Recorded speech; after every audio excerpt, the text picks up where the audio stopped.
Can you play D&D in Chainsaw Man? Is what I would say if I had actually read Chainsaw Man. Yes, this would be very topical for the Halloween season, and after giving the new anime a glance, I realized that I kind of dug it, and I wanted to do this series justice by actually binging the manga before giving my geeky assessment. So, instead, I'll take a look back at the last violent horror manga I binged and answer the question no one asked, can you play D&D in Gantz? Gantz is a seinen manga series by Hiroi Oku released between 2000 and 2013. After I had caught up to Berserk, I wanted a little more hardcore adult manga with plenty of sex and violence, and I saw the recommendation from Super Eyepatch Wolf and Real Life Ryan, links in the description. So, I binged the series over the course of a month of quarantine, and it was an experience. You're not here for my weeaboo review, though. You're here because you want to hear how I can rip the flesh from this work of art's bones and cobble that flesh into a reanimated D&D golem. Just like a D&D character, I'll be doing that by assigning some stats to see how viable transforming this piece of media into a backdrop for your next D&D game can be. We've got concept, exploration, equipment, magic backgrounds, lineages, classes, content, monsters, and flavor. Please note that this one is not for kids, but D&D sometimes is for kids or adults who don't want to be skeeved out in their make-believe and math sessions. So, brace yourselves for some inevitably low scores here. Because this series may be pretty new to some of you, I'm also going to avoid spoilers. While I may say some not nice things about this piece of fiction, I do respect it. I do think it's novel enough to check out if you can stomach the gratuitous and edgy aspects of it that are most definitely there. If you're interested in some gory alien killing with horror vibes, I can't recommend the 2004 anime, but I do recommend checking out Gantz Zero, the movie, on Netflix. While it only covers a very, very small section of the full manga story, I think it's as good as an intro as you're going to get to it. If you hate the movie, you'll probably hate the rest of Gantz. But if you like the movie, then I think the 400 chapters of the manga will continue giving you a lot of material that you'll enjoy. Alright, we ready for some stats? Concept. You find yourself in an unfamiliar chamber. Empty, save for the 5-foot black steel orb at the center. The last thing you remember is your own death. And yet, here you stand with no apparent injury. More souls arrive in the chamber, materializing by a technology so unfamiliar to you, it may as well be magic. But why are you all here?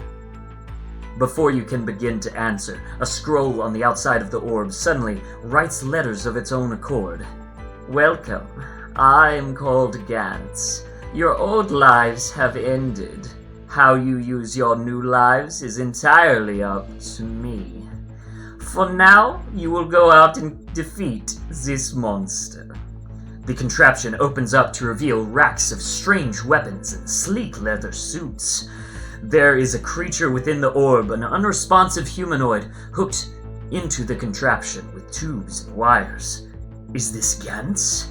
Is it undead or construct? And has it brought you back to life or merely guided you into your own corner of the 9 hells? There's no time to investigate. The first member of your new party has begun to teleport away, and the hourglass sprouting from the black orb trickles down. You must hunt the monster with these alien weapons, and you must do it now. What an 11! The story pitch for Gantz is practically made for an RPG. Your normal characters are placed as fish out of water in a world which is unfamiliar and immediately violent. Their new purpose to go on missions and defeat monsters for survival and reward. Sounds pretty D&D, I think. If anything, the concept of Gantz is already such a game that some will find it too metagamey, but I think that is a strength and it should be leaned into.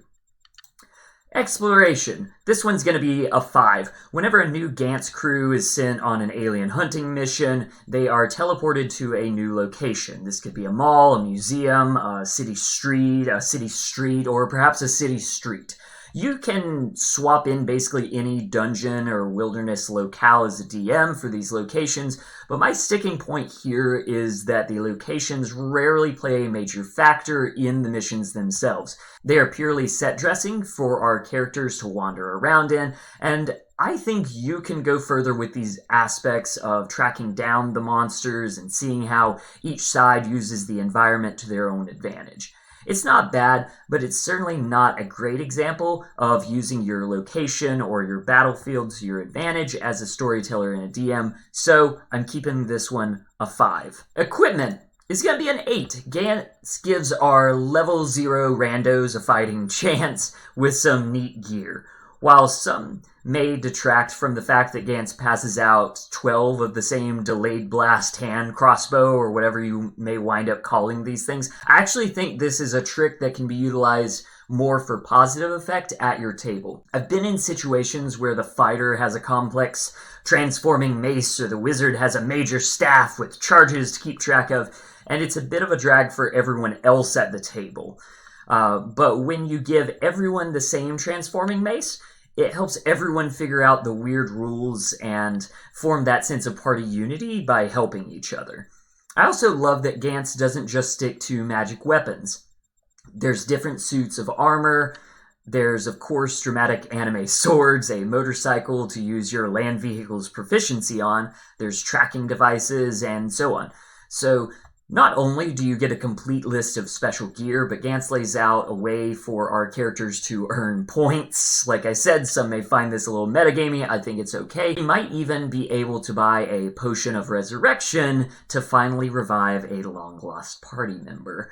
The only reason why this section is not also an 11 is because it will take some work to translate some of the specific guns and gear we see in the pages of Gantz into usable magic item descriptions. This is a spot where Gantz works better as a model rather than a literal adaptation. Magic is a 6. This is a little high for a sci-fi world, don't you think? But, like a lot of things that get called science fiction, Gantz has way more in common with magical fantasy than you may think. We see healing magic, teleportation, shape-shifting, invisibility, gobs of undeath and resurrection, alien weapons that simulate evocation, and a few staple magical creatures we'll talk about in the monsters stat. If anything, Gantz is a lot more like an urban fantasy story where there has always been an unseen magical world woven into our modern city streets, and our protagonists begin to become aware of that magical world around them. In Gantz, that magic happens to come from futuristic aliens from space, so there is still sci-fi there, I'm not going to deny that, but my bottom line is that fantasy is more than wizards and warlords written by Tolkien and George R.R. Martin. Expand your consciousness, expand your definitions, and expand what is possible in your D&D game, and I'll guarantee you, you and your players will have more fun. Moving on. Backgrounds, it's a 3. While we do see our characters' past lives before their deaths and resurrections in the Gantz game, those past lives rarely have much to do with how they perform in their missions. But what about the army sniper, the kickboxer, or the Jack's traveling warrior? I hear you. But I would argue that those examples and others just show that they are already have their levels in ranger, monk, or fighter rather than drawing from their background skills. Characters rarely ponder on their social class or call upon their criminal contacts for help in the next dungeon. There are some aspects in there, but backgrounds are just not very strong, so I'm leaving this at 3. Lineages. Oh look, everyone's human. It's a 2. It will take a lot to stretch into using a Dragonborn or Tiefling stats in a Gantz-inspired D&D game, and I don't think you could really use more human-adjacent races like an elf or a half-orc. Sure, giving everyone a standard human with +1 all stats works for a level 0 one-shot, but going further into the world doesn't really offer ways to utilize the diverse character options that D&D 5th edition has to offer. Not much to say, this is a 2. Classes. It's a 3. Remember how I gushed about Gantz's use of handing out magical gear to all the combatants? Well, that high score does have a high cost when we get to class. Our character abilities, reading the text in combat, really comes down almost entirely to their gear. What about the sniper, kickboxer, and traveling monk? Yes, those do exist, and we do see them use Deft Explorer, Flurry of Blows, and Second Wind, but we don't really see them use subclass features and higher level abilities. That's because the progression of Gantz characters within the text of the work comes from unlocking new equipment and practicing with that equipment. I will give Gantz some credit here with what the class system at its core is supposed to create, and that is teamwork. Even if everyone is essentially a champion fighter with different skill proficiencies and equipment choices, they have to utilize their different ability scores and proficiencies to take down a monster. That is pretty classy, so I up the score from a 2 to a 3, but that's where it's going to stay. Content. Are we ready? It's a 4. Gantz has a lot of R-rated material in it, but after I thought about it, it's actually not too far off from most D&D games I get into. There's a lot of death and dismemberment that is done for exploitation and gratuity, but exploitation and gratuity are part of the roots of the kinds of pulpy swords and sorcery stories that inspired the classic worlds of D&D. Even your excessive use of women in tight outfits isn't that far off from Viking women in chainmail bikinis. It's not a positive aspect in my opinion, but I'm not going to pretend it doesn't appeal to some people, and I am somebody who read Gantz in its entirety. The imbalance between Gantz men and women characters may be its hardest content hurdle. Even if your table is all dudes, which unfortunately a lot of tables still are, this is not a great way to play out your fantasies. I am going to give Gantz some points back for its contemplation on the value of life, the nature of a human's body, mind, and spirit, and what makes life worth living, even though you live through these inexplicably horrific events. Gantz doesn't provide the most nuanced answers to these questions posed, but there is talk about it, and they are the kinds of things D&D nerds like to talk about when it comes to alignment charts and the ethics of necromancy.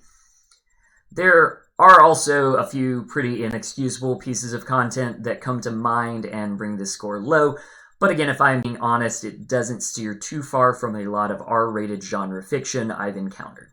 Take note that I am making an effort to separate the content from the exact tone by which the content is portrayed, which we'll come around to in the flavor section. Monsters! This one is an 8. One of the things that kept me reading Gantz was the thrill that came with a new mission.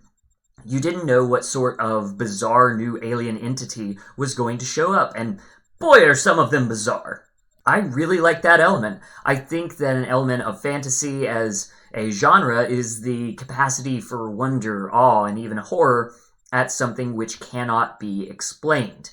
Now, in D&D, we try to explain things with numbers, but that doesn't mean we can't suspend the disbelief of our players when we introduce a new fantastical creature. This is a major strength of Hiroya Oku's work, and I believe it is a good example for how to incorporate these monsters into your D&D game.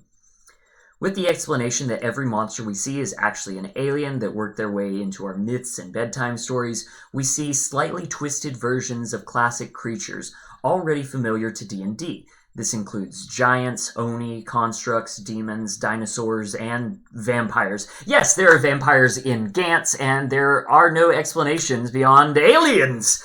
Just roll with it. You'll have fun. While the monsters and their powers are cool and shocking, there's not much under the surface beyond the occasional final form.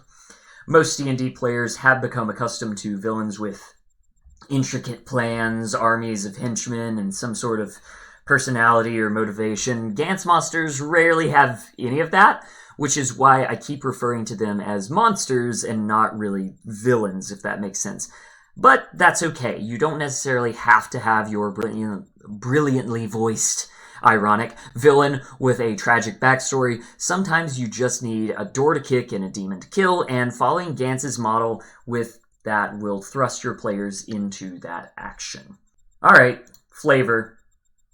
Guys, this is my first -1. The spice of Gantz tells us that the majority of humans are disposable. Women are useless unless they are a prize or a one-use life-save item, and the stakes can be raised by dismembering more body parts with more unexplained powers from progressively goofier-looking and personality-free monsters. I can summarize Hiroya Oku's voice in Gantz to be that of the worst dude you've ever played a match-made online game with. That doesn't necessarily mean that the man's own real-life views match that, but it is how he chose to narrate this story, and it is grating. Kai Korono is probably my least favorite shonen or anime manga protagonist ever. I hate him so much, and the fact that the whole series, except for one little part, is focused around him does make it difficult to read. Yes, death and dismemberment are a part of fantasy and science fiction and most D&D worlds, but I have rarely seen a more heartless disregard for human life than in Gantz. There's a way to make that heartlessness disregard for life effective, but in my opinion, Gantz is not it. So many characters in Gantz are insufferable, and the ones that you might actually want to be around just don't get enough focus. Gantz is ultimately a pretty shallow experience, and even fans who praise the work will tell you they don't like the ending arc, which comprises about a quarter of the story. Alright, we are ready to wrap it up with a total score of 49. This is a very low score, very sad for Gantz, or is it? Gantz can still be very good or very bad, depending on your preferences. All this score means is I'm not recommending you create a D&D campaign by copying Gantz wholesale onto your Dungeon Master Planner, but I do think there are some takeaways that can make your next game better. When we look at the scores, I still had an 11 here on concept. That intro that I interpreted from Oka's work could be your perfect solution to the TPK you will eventually have to deal with as DM. We also had a high stat on equipment. Try spreading out your masterwork and magic item spread. I see a lot of magic rings and swords and not many warforged exosuits or gnomish motor wheels. Try giving the whole party one uniform magic item and let them figure out its curious charges and attunement together. This is actually something I've employed in my professional games, and it worked as a quick unifying element while giving the PCs a boost I could easily prepare for when preparing combat encounters. And when you introduce the next monster, don't approach it like it's just another troll. Emphasize how it looks like an unapproachable, furry critter at first, until it rises from its hunched rest to stand at its full 11-foot-tall length, the fur on its chest matted by the blood of the friendly hunter who went looking for his lost daughter. You peer into the troll's pitch-black eyes and see only specks of blue ice, too cold to have a care for the life of the hunter, his daughter, or you. In this moment, you are aware that for all your training as a battle master, you are still only human, and this thing has survived scores of fighters that came before you. Its jaw unclenches, and its claws grate against the cavern stone, cold and wet with the hunter's entrails. Roll initiative. Food. If you felt something there, please use it.